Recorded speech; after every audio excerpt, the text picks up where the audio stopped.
Telangana public service commission నిర్వహించే group 1 రిక్రూట్మెంట్లో భాగంగా మనకు తెలంగాణ చరిత్ర సంస్కృతి మనకు గ్రూప్ 1 ప్రిలిమ్స్లో ఆబ్జెక్ట్ టైప్ రూపంలో, తర్వాత గ్రూప్ 1 మెయిన్స్లో పేపర్ 2లో ఎస్సీ టైప్ రూపంలో ఈ యొక్క తెలంగాణ చరిత్ర సంస్కృతి అనేది ఒక సబ్జెక్టుగా ఉన్నది. తర్వాత ఈ గడీలు పెద్ద రాళ్లతో నిర్మించిన కోటల్లాగా ఉండేవి. ఈ గడీలు పెద్ద రాళ్లతో నిర్మించిన కోటల్లాగా ఉండేవి. దీనిలో దొరలు ఈ గడీల్లోని దొరలు నిజాం ప్రభుకు ఏజెంట్గా ఉండేవారు. ఈ గడీల్లో ఉన్న దొరలు, గడి అంటే పెద్ద పెద్ద రాళ్లతో నిర్మించే కోటల్లాగా ఉండేది. మరి ఈ గడీల్లో ఎవరు ఉండేవారంటే దొరలు ఉండేవారు. ఈ దొరలు ఎవరు? నిజాం ప్రభుకు ఏజెంట్లుగా ఉండేవారు. ఏ విధంగా అంటే వీరిని సమర్థించేవారు, వీరు నిజాంను సపోర్ట్ చేసేవారు. ఎందుకంటే మధ్యవర్తులుగా వీరు ఉండేవారు. అంటే నిజాంకు జాగీర్దారులు ప్రకటించిన వీళ్ళకు, తర్వాత వీరు ప్రజల నుంచి అంటే రైతుల నుంచి పన్నులు వసూలు చేసి, ప్రజలను పీల్చి పిప్పి చేసి పన్నులు వసూలు చేసి నిజాంకు చెల్లించేవారు. తర్వాత ఈ గడీల్లో ఉన్న దొరలు దగ్గర వెట్టి చాకిరి, ప్రజల చేత వెట్టి చాకిరి చేయించుకునేవారు. వీరు నిజాం మద్దతుతో పరిపాలన చేస్తూ విలాసవంతమైన జీవితాన్ని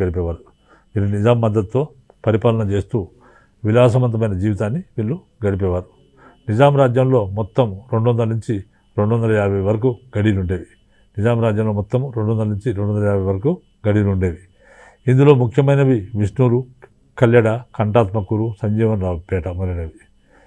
ఈ గడీలు మొత్తం కూడా మనకు చాలా గడీలు ఉండేవి. ఇందులో ముఖ్యమైనవి విష్ణూరు, కల్లెడ, కంఠాత్మకూరు, సంజీవనరావుపేట అనేవి ముఖ్యమైన గడీలుగా ఉండేవి. తర్వాత ఈ కాలంలో నీటిపారుదల సౌకర్యాలు ఏ విధంగా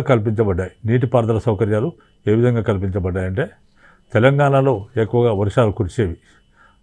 తెలంగాణలో విస్తృతంగానే వర్షాలు కురిసేవి. కాబట్టి ఇక్కడ తెలంగాణలో ఉన్న వర్షాలు కురవడం వల్ల ఇక్కడి ఉష్ణోగ్రత మరియు తేమ రెండు ఉంటాయి.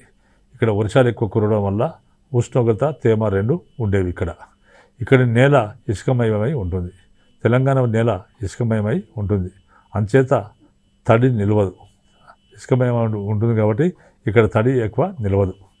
నదులు ఎండాకాలంలో ఎండిపోతాయి కాబట్టి జలాశయాలను నిర్మించడం తప్పనిసరి అయింది. ఇక్కడ జలాశయాలు నిర్మించడం తప్పనిసరి పరిస్థితి అయిపోయింది. జలాశయాలు అంటే రిజర్వాయర్లు కానీ ప్రాజెక్ట్స్ కానీ. నిజాం రాజ్యంలో భూమి సాగు కొరకు నీటిపారుదల ప్రాజెక్టులు పెద్దగా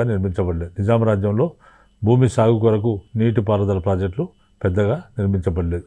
కానీ కొద్ది నిర్మాణాలు మాత్రం జరిగాయి. నిజాం రాజ్యంలో భూమి సాగు కొరకు నీటిపారుదల ప్రాజెక్టులు పెద్దగా నిర్మించబడలేదు. కానీ కొన్ని నిర్మాణాలు మాత్రం జరిగాయి. అవేంటంటే మీర్ అలం ట్యాంక్ను హైదరాబాద్లో 1810వ సంవత్సరంలో నాటి ప్రధానమంత్రి కట్టించారు. మీర్ అలం అనే హైదరాబాద్లో ప్రధానమంత్రి ఉండే, ఆయన పేరు మీదే మీర్ అలం ట్యాంక్ అనే పేరు వచ్చింది.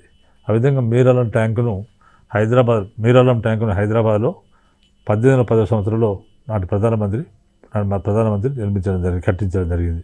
తర్వాత గన్పూర్ ఆనకట్టను 1905లో మెదక్ జిల్లా గన్పూర్ దగ్గరలో ఉన్న మంజీరా నదిపై నిర్మించబడింది. గన్పూర్ ఆనకట్టను 1905వ సంవత్సరంలో మెదక్ జిల్లా గన్పూర్ దగ్గర ఉన్న మంజీరా నదిపై గన్పూర్ ఆనకట్ట నిర్మించబడింది. ఇది 21,625 ఎకరాలకు సాగునీరు అందిస్తుంది.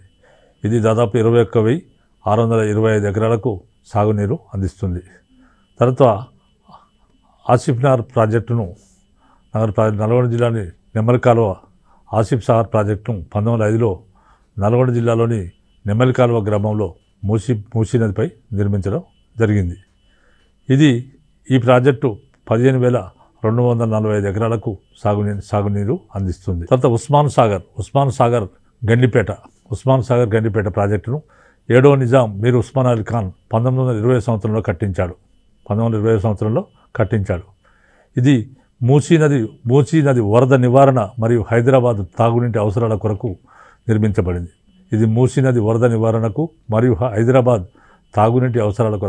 హైదరాబాద్కు 20 కిలోమీటర్ల ఎగువన మూసీ నదిపై తన పేరున మూసీ నదిపై ఎవరు నిజాం పేరున నిజాం ఉస్మాన్ అలీ ఖాన్ పేరున ఉస్మాన్ సాగర్ అనే ప్రాజెక్టు దీన్ని నిర్మించడం జరిగింది. అంటే ఉస్మాన్ సాగర్ అంటే గండిపేట హైదరాబాద్లో ఉంది. ఈ ప్రాజెక్టును 7వ నిజామైన ఉస్మాన్ అలీ ఖాన్ 1920 సంవత్సరంలో కట్టించాడు. ఎందుకంటే మూసీ నది వరద నివారణ మాటికి మూసీ నదికి వరదలు వచ్చేవి. వరదలు రావడం వల్ల 1980 సంవత్సరంలో మూసీ నదికి వరదలు వచ్చి 15,000 మంది చనిపోయారు. 15,000 మంది చనిపోయారు. మొత్తం గృహాలన్నీ కొట్టుకుపోయాయి. తర్వాత కొన్ని వేల మంది నిరాశ్రయులు కావడం జరిగింది.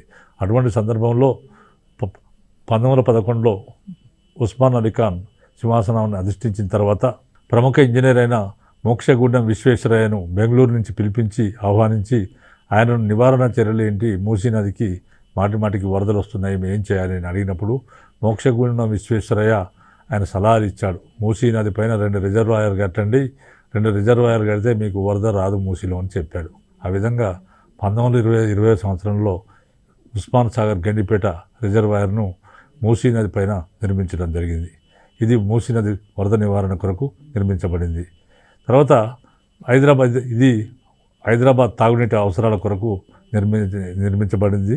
మూసీ నది పైన నిర్మించబడింది. తర్వాత 2వ ఆనకట్ట హిమాయత్ చార్ ప్రాజెక్టును 7వ నిజామైన ఉస్మాన్ అలీ ఖాన్ మూసీ ఉపనది అయిన ఏసీపై తన కుమారుడైన హిమాయత్ అలీ ఖాన్ పేరున 1927 సంవత్సరంలో నిర్మించాడు. హిమాయత్ సాగర్ ప్రాజెక్టును 7వ నిజామైన ఉస్మాన్ అలీ ఖాన్ మూసీ నది ఉపనది పైన తన కుమారుడైన హిమాయత్ అలీ ఖాన్ పేరున 1927 సంవత్సరంలో నిర్మించాడు. ఇది హైదరాబాద్ ప్రజల తాగునీటి అవసరం తీరుస్తున్నది. ఇది కూడా మూసీ నది పైన నిర్మించిన రిజర్వాయరే. తర్వాత పోచారం రిజర్వాయర్ను నిజామాబాద్ జిల్లాలోని బోధన్ తాలూకాలో ఆలేరు ఉపనదిపై 1922 సంవత్సరంలో నిజాం ఉస్మాన్ అలీ ఖాన్ నిర్మించాడు. పోచారం రిజర్వాయర్ను నిజామాబాద్ జిల్లాలోని బోధన్ తాలూకాలో ఆలేరు ఉపనది పైన 1922 సంవత్సరంలో నిర్మించాడు. పోచారం రిజర్వాయర్ను నిజామాబాద్ జిల్లాలో బోధన్ తాలూకాలో ఆలేరు అనే ఉపనది పైన 1922 సంవత్సరం నిర్మించబడింది. తర్వాత బెలాల్ ప్రాజెక్టును నిజామాబాద్ జిల్లా బోధన్ తాలూకాలో నిర్మించారు. బెలాల్ ప్రాజెక్టును నిజామాబాద్ జిల్లా బోధన్ తాలూకాలో నిర్మించడం జరిగింది. తర్వాత నిజాం సాగర్ ప్రాజెక్టును 1931లో నిర్మించారు. 7వ నిజామైన మీర్ ఉస్మాన్ అలీ ఖాన్ నిర్మించిన ప్రాజెక్టులలో ఇది చాలా పెద్ద ప్రాజెక్టు. దీన్ని నవాజ్ జంగ్ అనే ఇంజనీరు, అంటే హైదరాబాద్ రాజ్య చీఫ్ ఇంజనీర్ ఎవరంటే నవాజ్ జంగ్ అనే ఇంజనీరు మోక్షగుండం విశ్వేశ్వరయ్య సాయంతో ఈ ప్రాజెక్టు డిజైన్ చేయడం జరిగింది. ఇది 1931 సంవత్సరం నిజాం సాగర్ ప్రాజెక్టు 1931లో నిర్మించబడింది. 7వ నిజామైన మీర్ ఉస్మాన్ అలీ ఖాన్ నిర్మించిన ప్రాజెక్టుల్లో ఇది పెద్దది. దీన్ని నవాజ్ జంగ్ అనే సంస్థానం ఇంజనీరు మోక్షగుండం విశ్వేశ్వరయ్య సాయంతో డిజైన్ చేయడం జరిగింది.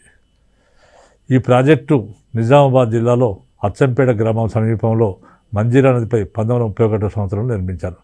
ఈ నిజాం సాగర్ ప్రాజెక్టును నిజామాబాద్ జిల్లాలో అచ్చంపేట గ్రామ సమీపంలో మంజీరా నది పైన 1931 సంవత్సరంలో నిర్మించారు.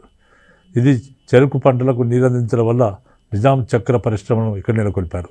ఇది చెరుకు పంటలకు నీరందిస్తున్నారు. నిజాం సాగర్ ప్రాజెక్టు చెరుకు పంటలకు ఎక్కువ నీరందించడం వల్ల నిజాం చక్కెర పరిశ్రమను ఇక్కడ నెలకొల్పడం జరిగింది. నిజాం చక్కెర పరిశ్రమను ఇక్కడ నెలకొల్పాడు. 2,75,000 ఎకరాలకు ఇది ఈ నిజాం సాగర్ ప్రాజెక్టు 2,75,000 ఎకరాలకు సాగునీరు అందిస్తుంది. తర్వాత రాయంపల్లి రిజర్వాయర్ను మెదక్ జిల్లా రాయంపల్లిలో మెదక్ జిల్లా 1924లో నిర్మించారు. రాయపల్లి రిజర్వాయర్ను మెదక్ జిల్లా రాయంపల్లిలో 1924 సంవత్సరంలో నిర్మించారు. వైరా ప్రాజెక్టును ఖమ్మం జిల్లాలోని మధుర తాలూకాలో వైరా నదిపై 1930 సంవత్సరంలో నిర్మించడం జరిగింది. డిండి ప్రాజెక్టును నల్గొండ జిల్లాలోని దేవరకొండ తాలూకాలో కృష్ణానది ఉపనది అయిన డిండి నదిపై 1943లో నిర్మించారు. డిండి అనే ప్రాజెక్టును నల్గొండ జిల్లాలోని దేవరకొండ తాలూకాలో కృష్ణానది ఉపనది అయిన డిండి నదిపై 1943 సంవత్సరంలో నిర్మించడం జరిగింది. తర్వాత మానేరు రిజర్వాయర్ను కరీంనగర్ జిల్లాలోని సిరిసిల్ల తాలూకాలో మానేరు రిజర్వాయర్ను కరీంనగర్ జిల్లాలోని సిరిసిల్ల తాలూకాలో 1945-1949 మధ్యకాలంలో నిర్మించారు. తర్వాత నందికొండ నాగార్జున సాగర్ ప్రాజెక్ట్. దీన్ని మొదట కృష్ణానదిపై నందికొండ గ్రామం నల్గొండ జిల్లాలో నిర్మించాలని 7వ నిజాం తన ప్రముఖ ఇంజనీర్ అయిన జాఫర్ అలీ చేత ప్రయత్నాలు సాగించాడు. నందికొండ లేకపోతే నాగార్జున సాగర్ దీన్ని మొదట కృష్ణానదిపై నల్గొండ గ్రామం నల్గొండ జిల్లాలో నిర్మించాలని 7వ నిజాం తన ప్రముఖ ఇంజనీర్ అయిన జాఫర్ అలీ చేత ప్రయత్నాలు సాగించాడు. దీంతో ఎక్కువ నీటిని తెలంగాణకు వచ్చేటట్టు ప్రయత్నాలు జరిగాయి. కానీ ఆ తర్వాత కాలంలో కేఎల్ రావు అనే ఆంధ్ర ప్రాంతానికి చెందిన ఇంజనీర్ ఆధ్వర్యంలో నందికొండ ప్రాజెక్టును ఇంకా కొంత దిగువకు తీసుకుపోయి ఎక్కువ నీరు ఆంధ్ర ప్రాంతానికి పోయేటట్టు చేయడమైంది. ఈ నీటిపారుదల సౌకర్యాలు రాజధానిలో లేదా దాని సమీపంలోనే జరిగాయి. మరి ఈ నీటిపారుదల ప్రాజెక్టులు ఎక్కడ జరిగాయంటే రాజధానిలో లేదా దాని సమీపంలోనే ఈ నీటిపారుదల ప్రాజెక్టులు సాగాయి. ఈ నీటిపారుదల సౌకర్యాలు రాజధాని లేదా దాని పరిసర ప్రాంతాల్లోనే జరిగాయి. మిగిలిన తెలంగాణలో ఎక్కువ నీటిపారుదల వస్తువులు కల్పించబడలేదు. ఎక్కువగా కల్పించలేదు. ఈ కారణంగా మాటిమాటికి కరువు కాటకాలు నిత్యావసర సంఘటనలుగా ఉండేవి. దొంగతనాలు, దోపిడీలు నిత్యకృత్యమై పోయేవి. మధ్యలో మూసీ నది పొంగడం వల్ల వరదలు వచ్చి ప్రజలు చాలా ఇక్కట్లకు లోనయ్యేవారు. ఈ కాలంలో పంటలు తెలంగాణలో ప్రధాన పంట వరి, ఇంకా జొన్నలు, సజ్జలు, ఆముదాలు, చెరుకు, వేరుశెనగ, నూనె ధాన్యాలు, పప్పు ధాన్యాలు ఎక్కువగా ఉండేవి. వ్యవసాయ రుణాలు తెలంగాణ గ్రామాల్లో వైశ్యులు రైతులకు పనివారికి దేశీయ పద్ధతిలో అప్పు ఇచ్చి వారి నుండి వడ్డీ వసూలు చేసేవి. తెలంగాణ గ్రామాల్లో వైశ్యులు తర్వాత రైతులకు పనివారికి దేశీయ పద్ధతిలో అప్పులు ఇచ్చి వారి నుండి వడ్డీ వసూలు చేసుకునేవారు. నిజాం ప్రభుత్వం 1914 సంవత్సరంలో సహకార బ్యాంక్ చట్టాన్ని రూపొందించింది.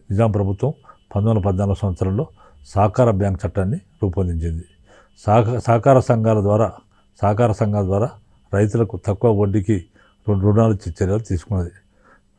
నిజాం ప్రభుత్వం 1914 సంవత్సరంలో సహకార బ్యాంక్ చట్టాన్ని రూపొందించింది. సహకార సంఘాల ద్వారా రైతులకు తక్కువ వడ్డీకి రుణాలు ఇప్పించే చర్యలు కూడా ఈ సహకార బ్యాంక్ చేపట్టింది.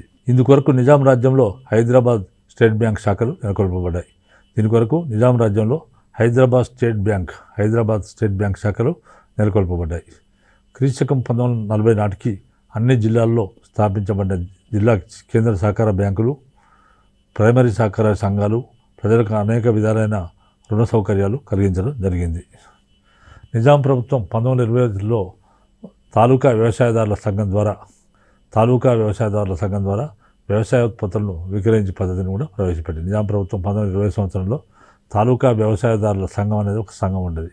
ఈ తాలూకా వ్యవసాయదారుల సంఘాల ద్వారా వ్యవసాయ ఉత్పత్తులను విక్రయించే పద్ధతి ప్రవేశపెట్టబడింది. తర్వాత వ్యవసాయం క్రయ విక్రయాలపై జరుగుతున్న అక్రమ లావాదేవీలను అరికట్టడానికి క్రయ విక్రయం అంటే అమ్మడం కొనడం లాంటి భూములు కొనడం లాంటి అంటే మిగతా అమ్మకాలు అమ్మడాలను బట్టి అక్రమ లావాదేవీలను అరికొట్టడానికి క్రమబద్ధం చేయడానికి నిజాం ప్రభుత్వం క్రీస్తకం 1930 సంవత్సరంలో హైదరాబాద్ మార్కెటింగ్ యాక్ట్ను ఆమోదించడం జరిగింది. తర్వాత తూనికలు కొలతలు నిజాం రాజ్యంలో క్రీస్తకం 1874 సంవత్సరంలో తూనికలు కొలతలకు సంబంధించిన క్రమబద్ధీకరణ శాసనం. నిజాం రాజ్యంలో క్రీస్తకం 1874లో తూనికలు కొలతలకు సంబంధించిన క్రమబద్ధీకరణ శాసనం దస్తురుల్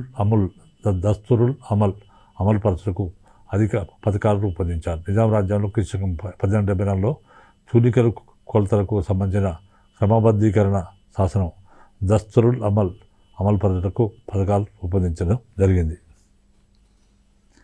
ఈ చట్టం క్రీస్తకం 1947లో అమల్లోకి వచ్చింది. ఈ చట్టం క్రీస్తకం 1947 సంవత్సరంలో అమల్లోకి వచ్చింది.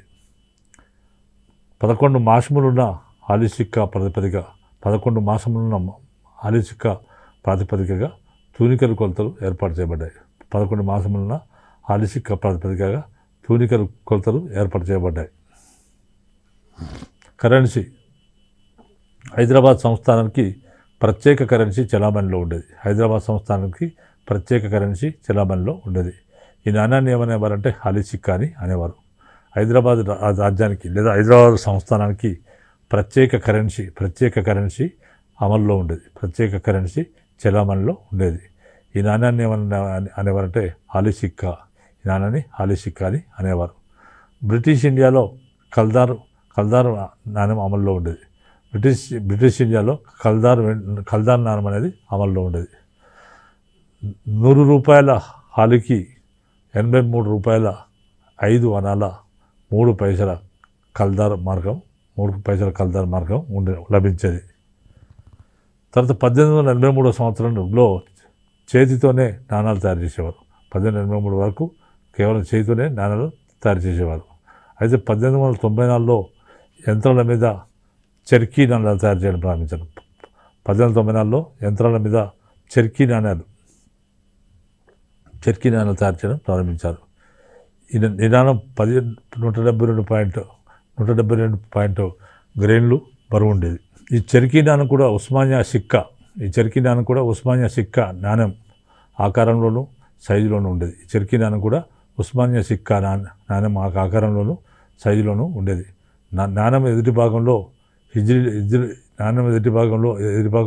హిజ్రీలో ముద్రించబడిన సంవత్సరం నిజాముల్ ముల్క్ ఆసఫ్ బహదూర్ అనే రెండవ వైపు జర్ఫ్ ఫరుందా బున్వాద్ తర్వాత హైదరాబాద్ జులూస్ మైమనత్ మనసి అని రాయబడి ఉండేది. మొదలైన అంశాలు రాయబడి ఉండేవి. 1905 నుంచి కొత్త నాణ్యానికి వెనుక చార్మినార్ బొమ్మ ముద్రించారు. 1905 నుంచి కొత్త నాణ్యానికి వెనుక వైపు చార్మినార్ బొమ్మ ముద్రించడం జరిగింది. చార్మినార్లో ప్రధానమైన కమాన్ భాగంలో అప్పటి పరిపాలకుని పేరులోని మొదటి అక్షరం మీమ్ అని చేర్చబడి ఈ నాణ్యానికి హాలీ సిక్కా అనే నామకరణం చేశారు. ఉస్మాన్ అలీ ఖాన్ పరిపాలన రాగానే ఐనో అనే అక్షరం వచ్చింది. ఈ అక్షరం ఉర్దూ లిపిలోకి మారడం జరిగింది. 1918 సంవత్సరంలో పేపర్ కరెన్సీ చలామణిలోకి వచ్చింది. 1918 సంవత్సరంలో పేపర్ కరెన్సీ చలామణిలోకి వచ్చింది. 1930లో ఈ నోట్లు ఇంగ్లీష్ భాషలో మునుపటి కంటే చిన్న సైజులో నాసిక్లోని సెక్యూరిటీ ప్రింటింగ్ ప్రెస్లో అచ్చు వేయించేవారు. 1930లో ఈ నోట్లు ఇంగ్లీష్ భాషలో మునుపటి కంటే చిన్న సైజులో మహారాష్ట్రలో ఉన్న నాసిక్లోని సెక్యూరిటీ ప్రింటింగ్ ప్రెస్లో అచ్చు వేయించేవారు. 1939లో 5 10 రూపాయల కొత్త నోట్లు కూడా వచ్చాయి. 1939లో 5 10 రూపాయల కొత్త నోట్లు కూడా వచ్చాయి. 1940 సంవత్సరంలో 100 రూపాయల నోట్లు 1945 సంవత్సరంలో 100 రూపాయల నోట్లు 1942లో 1000 రూపాయల నోట్లు ప్రింట్ అయి రావడం జరిగింది. 1943లో రూపాయి నోటు వచ్చింది. 1943లో రూపాయి నోటు వచ్చింది. ఈ రూపాయి నోట్లు హైదరాబాద్లోని సెంట్రల్ ప్రెస్లో అచ్చయి స్టాంపు డిపార్ట్మెంట్ అజమాయిషీలో నెంబరింగ్ మొదలైన పనులు జరిగేవి. 1955 ఏప్రిల్ 1 తేదీ నుంచి హాలీ సిక్కా రద్దు చేయబడింది. ఎందుకంటే నిజాం పరిపాలన అయిపోయింది కాబట్టి హాలీ సిక్కా రద్దు చేయబడింది. వివిధ గనులు ఖనిజాలు అంటే గనులు ఎక్కడ దొరికే ఖనిజాలు అనే విషయానికి వస్తే తెలంగాణలో అనేక ఖనిజాలు లభించేవి. సింగరేణి కొత్తగూడెంలో బొగ్గు గనులు ఉన్నాయి. తెలంగాణలో అనేక ఖనిజాలు లభించేవి. సింగరేణి కొత్తగూడెంలో బొగ్గు గనులు ఉన్నాయి. ఈ గనులు గోదావరి ప్రాణహిత నదుల మాగాణాల వరకు విస్తరించి ఉన్నాయి. తెలంగాణలో అనేక ఖనిజాలు లభించేవి. ముఖ్యంగా సింగరేణి కొత్తగూడెంలో బొగ్గు గనులు ఉన్నాయి. ఈ గనులు గోదావరి ప్రాణహిత నదుల భూముల వరకు మాగాణాల వరకు విస్తరించి ఉన్నాయి. గోదావరి లోయ, కృష్ణా, తుంగభద్ర నదుల అంతర్వేది, గోదావరి లోయ మరియు కృష్ణా, తుంగభద్ర నదుల అంతర్వేది ఆదిలాబాద్ జిల్లాలో ఇనుప గనులు ఉండేవి. జగిత్యాల, నిర్మల్, వరంగల్ ఎలగర్పులో ఉక్కు పరికరాల నిర్మాణానికి ప్రసిద్ధి. అంటే ఒక్కొక్క ప్రాంతం ఒక దానికి ప్రసిద్ధి కాబట్టి జగిత్యాల, నిర్మల్, వరంగల్, ఎలగర్పు, తర్వాత ఉక్కు, ఇవన్నీ కూడా ఉక్కు పరికరాలకు నిర్మాణానికి ఇవి ప్రసిద్ధి చెందాయి. తర్వాత ఖమ్మం మెట్టు అబర్కం అనే దానికి ఫేమస్. తర్వాత పాల్వంచలో కురివిందము, కెంప్రాయి దొరికేవి. పాల్వంచలో కురివిందము, కెంప్రాయి దొరికేవి. తర్వాత ఉస్నాబాద్లో నల్ల శిశం దొరికేది.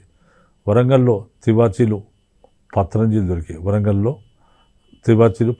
దొరికేవి. తర్వాత కరీంనగర్లో వెండి బంగారు తీగల పనికి ప్రసిద్ధమైనది. తర్వాత అలంపురంలో జంపకానలు దొరికేవి. తర్వాత పెంబర్తిలో ఇత్తడి పాత్రలకు ఫేమస్ ఏంటంటే పెంబర్తి ఇత్తడి పాత్రలకు చాలా ఫేమస్గా ఉండేది. సిద్దిపేటలో పట్టుబట్టలు ప్రముఖంగా ఉండేవి. సిద్దిపేటలో పట్టుబట్టలు ఎక్కువగా దొరికేవి. తర్వాత జనగామలో నక్షత్ర కర్మలు దొరికేవి. తర్వాత పోచంపల్లిలో చిట్టి రూమాలు దొరికేవి. తర్వాత ఆర్మూరు నారాయణపేటలో సిల్క్ చీరలు, నారాయణపేట మన ప్రాంతంలో సిల్క్ చీరలు లభించేవి. తర్వాత రఘునాథపురము కార్వాన్లో అరబ్బు లుంగీలు మొదలైనవి దొరికేవి. రఘునాథపురం, కార్వాన్, మొదలైన ప్రాంతాల్లో అరబ్బు లుంగీలు మొదలైనవి దొరికేవి. భారతదేశం నుండి మిగిలిన ప్రాంతాలకు మరియు ఇండోనేషియా, బర్మా మొదలైన దేశాలకు ఎగుమతి చేయబడాయి. భారతదేశం నుండి మిగిలిన ప్రాంతాలకు మరియు ఇండోనేషియా, బర్మా మొదలైన దేశాలకు ఇవన్నీ కూడా ఇక్కడ తయారు చేసినవన్నీ కూడా ఎగుమతి చేయబడేవి. తర్వాత ఆసఫ్ జాహీల సుదీర్ఘ పరిపాలనలో తెలంగాణలో పరిశ్రమలు, వర్తక వ్యాపారాలు పెద్దగా వృద్ధి చెందలేదు. ఆసఫ్ జాహీల సుదీర్ఘ పరిపాలనలో తెలంగాణలో పరిశ్రమలు, వర్తక వ్యాపారాలు పెద్దగా వృద్ధి చెందలేదు. అయితే చివరి ఆసఫ్ జాహీ పాలకుడైన ఉస్మాన్ అలీ ఖాన్ కుటీర పరిశ్రమలు, యంత్ర పరిశ్రమలు కొంతమేరకు స్థాపించాడు. చివరి ఆసఫ్ జాహీ పాలకుడైన ఉస్మాన్ అలీ ఖాన్ కాలంలో కుటీర పరిశ్రమలు, యంత్ర పరిశ్రమలు కొంతమేరకు స్థాపించబడ్డాయి. సుదీర్ఘ పరిపాలనలో తెలంగాణలో పరిశ్రమలు అంటే మనకు 6వ ఆసఫ్ జాహీ పాలకుడైన మహబూబ్ అలీ ఖాన్ కాలంలో, తర్వాత 7వ ఆసఫ్ జాహీ పాలకుడైన ఉస్మాన్ అలీ ఖాన్ కాలంలో కొంతమేరకు ఇవి పరిశ్రమలు అభివృద్ధి జరిగాయి.